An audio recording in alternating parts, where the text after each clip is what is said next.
Jean-François Dion, bonjour. Bonjour, chère Marie-Clémence. En septembre 2019, au Salon du Livre de Vic en Bigorre, vous avez été le premier candidat du prix Francis Jam pour votre livre Les sons des portes, les portes et les sons qu'elles font, qui a eu un grand succès puisqu'il a été réédité dernièrement. Alors, après votre parcours professionnel de cinéaste et de producteur de films de télévision, pourquoi avoir choisi l'écriture? Je vais vous faire une réponse un peu bateau, mais elle est vraie. C'est qu'après avoir passé 40 ans de ma carrière professionnelle à faire fonctionner mon imagination, à inventer des histoires, à choisir des personnages, à leur donner un caractère, une couleur, je me suis retrouvé à la retraite, très content d'y être parce que j'allais enfin quitter la ville et vivre à la campagne. Mais mon imagination, elle, n'a pas voulu de la retraite. Donc, comme je pouvais difficilement à nouveau convoquer des équipes de 40 techniciens pour faire un nouveau film, je me suis mis à écrire. Ah, alors vous pouvez nous parler de ce livre qui a eu le prix, Francis Jam, s'il vous plaît? Les portes et les sons qu'elles font. Oui. Pourriez-vous nous le présenter? Vous racontez ce que ça raconte ou vous racontez qu'est-ce qui m'a poussé à l'écrire? Le tout. Alors, ce qui m'a poussé à l'écrire, c'est une anecdote, ça va vous sembler peut-être un petit peu farfelu, mais pourtant c'est vrai. Je fais beaucoup de vélo. Et un jour, en rentrant d'une balade à vélo, j'ai été doublé par une voiture extrêmement vite, je ne sais pas, 140 ou 150 à l'heure. Il est passé tout près de moi. Donc dans ces cas-là, réaction, salaud, chauffard et tout. Et je ne sais pas pourquoi, 5 kilomètres après, en arrivant chez moi, j'avais l'histoire de mon roman. Je ne peux pas vous en dire plus, parce que ça s'est vraiment passé comme ça. Et donc ça raconte l'histoire d'un homme dont la vie est complètement bouleversée, plus que ça, brisée par un accident de voiture terrible. Et tout le cheminement, bon je ne vais pas tout dévoiler parce qu'il y a un côté un peu suspense quand même, tout le cheminement de l'histoire, du récit, c'est de montrer comment un homme arrive à survivre à un drame de ce type et comment il arrive à sortir et rentrer dans des enfermements successifs, et c'est ça qui le ramène aux réalités. Ça paraît un peu abstrait comme ça, donc du coup il faut lire le livre. Oui, oui, oui. Et alors justement, j'allais vous demander quelle était votre inspiration. Vous nous en avez donné un petit peu, mais dans tous vos romans, parce que vous en avez écrit plusieurs, combien en avez-vous écrit? Alors j'en ai écrit 7, 6 ont d'ores et déjà été publiés, le 7e c'est pour dans pas longtemps, puis j'ai le 8e qui commence à me tourner dans la tête. Vous n'arrêtez jamais. J'ai envie de dire, c'est pas moi qui décide. Je veux dire par là que je ne sais pas comment font les autres. Moi, je me mets à écrire quand j'ai une histoire qui m'habite, quand j'ai une histoire qui commence à prendre forme dans ma tête sans que je l'ai obligatoirement voulu, sans que je l'ai obligatoirement orientée. J'ai l'impression qu'elle prend racine jusqu'au moment où elle est suffisamment aboutie, c'est pas le terme, puisque c'est l'écriture, l'aboutissement, où elle est suffisamment conçue dans ma tête pour commencer à faire des feuilles, des fleurs, etc. Et là, je commence à écrire.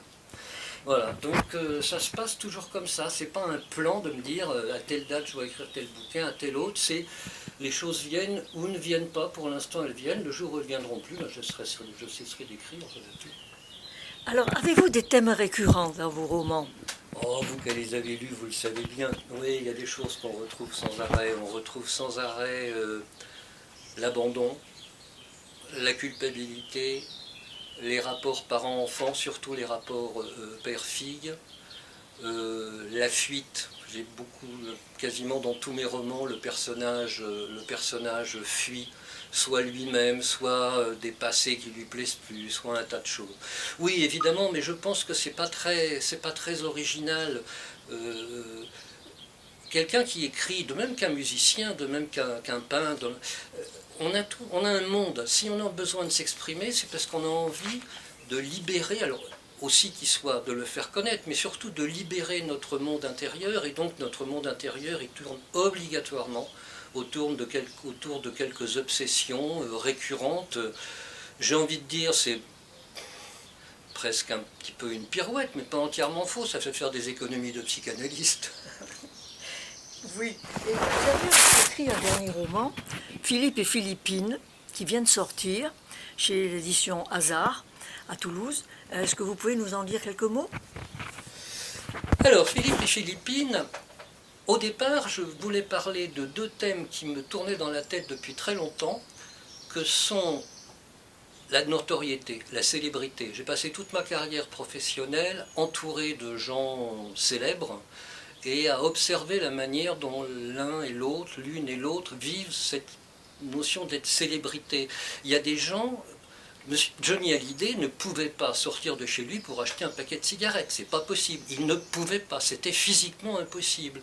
Catherine Deneuve, qui est connue dans le monde entier, ce qui n'était pas le cas de Johnny Hallyday, elle habite un magnifique appartement rue Place Saint-Sulpice. Quand elle descend faire ses courses, les gens se retournent sur elle, lui font un sourire, parfois peut-être lui demandent un selfie, mais ils ne l'emmerdent pas, ils ne l'empêchent pas de vivre.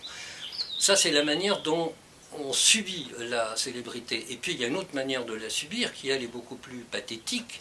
C'est des gens qui en crèvent, soit de ne pas l'être assez, soit de l'avoir été et de ne plus l'être. Et donc, cette chose artificielle, mais dont on a besoin quand on est artiste, quand on est chanteur, quand on est comédien, il faut être célèbre, sinon on ne vend pas de disques, on ne fait pas de film. La manière dont ça change, transforme les personnes, c'est quelque chose qui m'intéressait énormément. Et puis il y avait un deuxième thème qui m'intéressait aussi beaucoup, c'est la notion de l'enfermement dans le mensonge. Comment, une fois qu'on a commencé à mentir, soit pour quelque chose d'anodin, soit pour quelque chose de grave, on rentre dans une spirale où il y a un palier à partir duquel on ne peut pas revenir en arrière. On est obligé de continuer à mentir, d'aller jusqu'au bout. Et là, il y a un tas d'exemples qui viennent. Le premier, c'est Jérôme Cahuzac qui dit « Je n'ai jamais, monsieur le député, etc. etc. » alors qu'il sait très bien qu'il va finir par dévoiler. C'est évident ça va se terminer comme ça. Bill Clinton, avec son histoire, qui est en train de dire à 300 millions d'Américains, « Crucial is I've done wrong ». Oui, bon, je trouve ça très très très passionnant de voir comment, une fois qu'on est entré, mais à condition effectivement d'être un personnage public, si on est un kidam, c'est pas intéressant à raconter, c'est intéressant pour le kidam, mais pas pour un public. À partir du moment où on est un personnage connu et qu'on rentre par quelque processus que ce soit dans un mensonge, on peut très très difficilement en sortir. Donc à partir de ces deux choses qui me tournaient en tête, j'ai inventé une histoire qui à l'époque manquait un peu, j'ai envie de dire, d'actualité, et depuis, alors que le bouquin a été terminé, il s'est passé un tas de choses réelles qui la rejoignent. J'ai envie de dire, j'ai pas de bol quelque part. Alors, en quoi consiste la vérité d'une telle fiction? La vérité d'une telle fiction, c'est une très très belle formule, ça pourrait faire un joli titre de roman.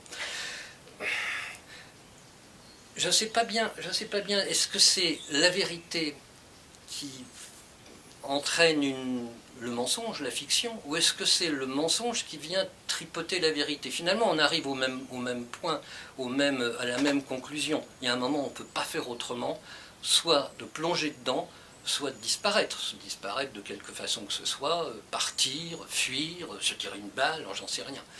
La vérité, c'est quand vous êtes dévoilé.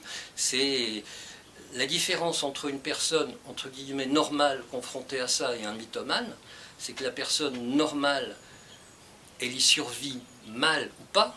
Le mythomane, ça ne lui fait rien du tout. On lui met son mensonge en face des yeux, il continue à aller dedans de la manière extrêmement... Voilà.